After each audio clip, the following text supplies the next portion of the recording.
po ako ng video para po tips po para sa mga sinisinok dyan na para po mawala yung sinok nyo.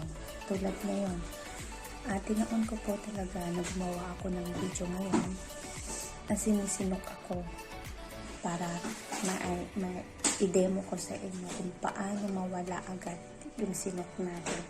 Lalo na po sa mga mami na sinisinok yung anak. Minsan po, diba, nakatry na po ba kayo ng halos 2 baso na yung nainom natin na tubig pero hindi pa rin natatanggal yung sinok natin. Pero sa video po ito, tiyak, pag napanood mo to, gagawin mo to. Kasi ito yung tips kung saan mas madali mawala yung sinok. So, ganito lang po yung gagawin natin. Kuha lang po tayo ng tubig, syempre. Tubig po. And then, pag iinom po tayo, tatakpan po natin yung ilong natin ng ganyan. Tapos, saka po tayo iinom. Kasi ngayon po, sinisinok ako ngayon. Ayan. So, ganito lang po yung gagawin.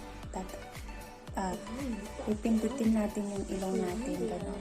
Tatakpan. Ito tayo iinom.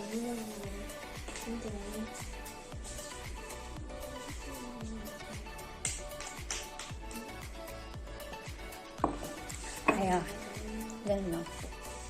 So, yun. Nawala na yung sinok ko. Ayan. So, sana ma-share mo din po ito sa iba para malaman din po nila yung simpleng paraan para madali matanggal yung sinok natin. Kaya, thank you guys for watching. See you on my next video. Bye!